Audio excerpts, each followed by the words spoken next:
So you think that I'm done? That my career will soon be over? You don't know me. All my life I had to fight. No one believed in me. So I had to believe in myself. Some people wanted to break me, but they only made me stronger. Others wanted to exploit me. They only made me smarter. And now you think I'm done? To all of you, I only have one thing to say. I'm not like you, because I'm not you. I am Zlatan Ibrahimović, and I am just warming up.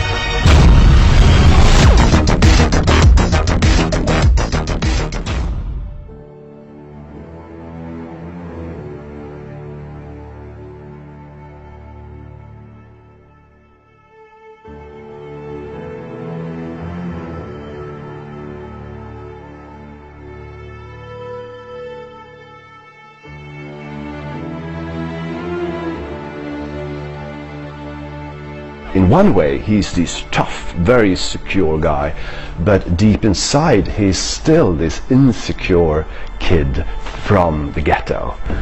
So he has this inside, and I think he uses it, this insecurity and this anger that his childhood gave him. You know, this anger, I want to show them.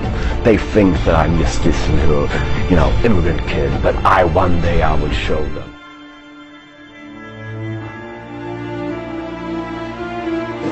Muhammad Ali was the love of his father. When they had this good time together, they were certainly not watching Swedish telly. They were watching old videos of Muhammad Ali and George Foreman and all things. I'm young, I'm handsome, I'm fast, I'm pretty, and can't possibly be beat. And I think he immediately loved that attitude.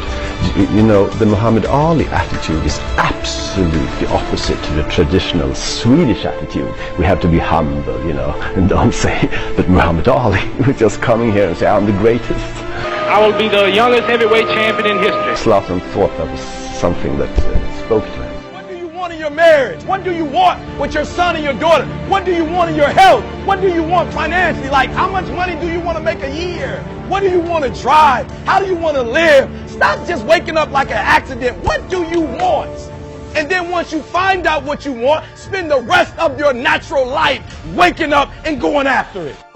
Don't ever let somebody tell you you can't do something.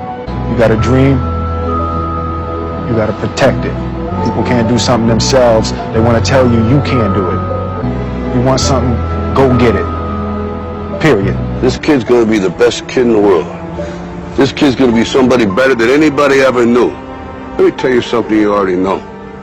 The world ain't all sunshine and rainbows. It's a very mean and nasty place, and I don't care how tough you are, it will beat you to your knees and keep you there permanently if you let it. You, me, or nobody is going to hit as hard as life. But it ain't about how hard you hit. It's about how hard you can get hit and keep moving forward. How much you can take and keep moving forward. That's how winning is done. Now, if you know what you're worth, now go out and get what you're worth. But you got to be willing to take the hits and not pointing fingers saying you ain't where you want to be because of him or her or anybody. Cowards do that, and that ain't you. You're better than that. He lived in a very tough neighborhood. Later he met guys who said, nice to meet you and things like that. But in the words Zlatan grew up, you have to show, look at me, hey, you have to be tough. And that was, I think, his first lesson. To survive, you have to be tough.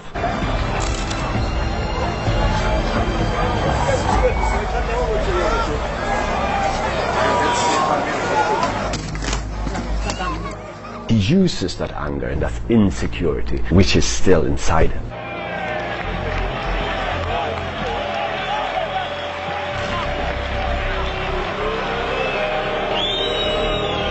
He lived first with his mother, with his 5 siblings, and his mother was a cleaning lady, and sometimes he hit him with his wooden spoon, and sometimes his mother hit him so hard that this wooden stone broke, and then he had to go buy another one, as it was his fault that and then the mother, because of certain circumstances, lost custody over him. He moved to his father. He loved his father, he loves his mother as well, but back in those days his father was sort of traumatized over the Balkan War. He was drinking heavily, and I think he didn't even see Zlatan. He was just sitting there at the telly, seeing the latest news about the war. The best careers are the people who come from kind of tough backgrounds. They have to fight a lot, and also I think in his case he got kicked out of his house a lot, and outside his building there was a pitch, and of course he spent most of the time there. So if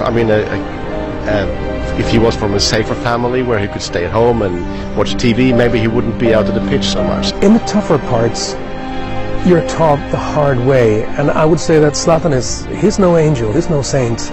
He's probably done quite a few things that most people wouldn't be proud of, but then again, that is part of what made him so tough, that he could go all the way to the top. So the background makes all the difference, I think. Här var jag bor nu just nu, det är hur trevligt som helst. Jag stormtrivs här faktiskt. Alla känner alla här. När man går på gatan kan man bara stanna till vid någon, titta hur gammal hon eller han är. Så snackar man med den personen. Till exempel jag kan gå ut på balkongen och kasta ner 20 löp till en av smånarna, gå och handla mjölk. Springer man iväg och handlar mjölk, kommer tillbaka. Så det är på många sätt man kan förklara varför man trivs. He is a good bike stealer. He was... When he was young, he stole some bikers and he makes With him. Not that with me. He used to run good from the cops when he stole bikes, and He was a very fast guy. Yes. Any grown-up saw him, they thought, I mean, what is this guy gonna steal or something? They didn't see him in any positive way. The only place where they sometimes saw him in a positive way was on the football ground. So I think football was the first way for him to be seen in a positive way. Jag kanske går för långt ibland. Men det är inte så som folk tror. Att jag är så ökagsidiot, jag fattar ingenting. Där jag har mina gränser. Jag kan även vara ödmjuk ibland. Jag väljer oftast vara mest kaxig. För annars kan de trycka ner mig lätt, tycker jag. Father and mother didn't have any money, he didn't have this nice clothes. He went to a school where there were rich kids, and he couldn't buy the same clothes as them. He didn't have the new shoes. His colleagues in the Malmö FF, they have this, football shoes cost 2,000 with kangaroo shin. I mean, he's bought his shoes for 59 crowns, in this food store. I mean, as a teenager, you want to fit in, and he felt that he didn't, and that I think was quite hard for him. The feeling that you treated him as this little ghetto kid. If you go, I think Zlatan is so nice to be with, but if you pretend to be upper class and and try to fool him and look down at him, I mean, he remember and he get angry. He was not a fantastic talent at very early age. He grew from 15, 16 to 18, 19 very, very fast. And there were actually a few talents that were considered to be better than him in the early days. But 18, 19, he really turned out to be a super talent, and then nothing could stop him. And his mindset was there from very early on, I would say. Jag gillar till exempel dribbla, det vet ju hela Sverige. Jag gillar dribbla. Så ibland istället för passa dribbla. Så visst kan det bli så, men det är sånt som händer. Det är inget. Utan det är rätt kul. Det ska vara kul. Och rätt kul är det inte långt att spela egentligen. When he came out in the professional world, from Sweden, where he was only known as Zlatan by first name, he changed so he would have ابرهيمفتش on his shirt on his jersey because he wanted to honor his background.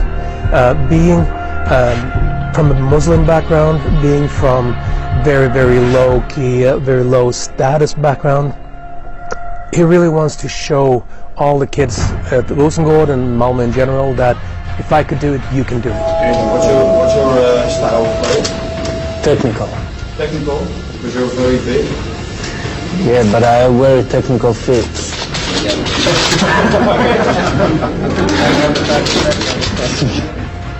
I think in Barcelona he just felt again as this immigrant kid who come to Malmö with this well-behaved middle-class kid who didn't understand him. And I think it was the same story all over. And Football can change very fast. My problem in Barcelona was one man, and that's the philosopher. He was my problem.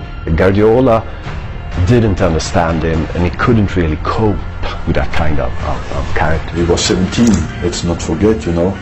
And I wanted to give him a trial with the first team, and he turned it down. He said to me, I don't make trials. You take me or you don't take me. I'm walking alone, the streets are empty. The only thing I can see is my own silhouette. I'm getting stronger, step by step. The clock is ticking, but there's no time for regrets. I've been flying from town to town, from London to Taiwan. I've been all around the globe trying to protect your soul. We are heroes tonight.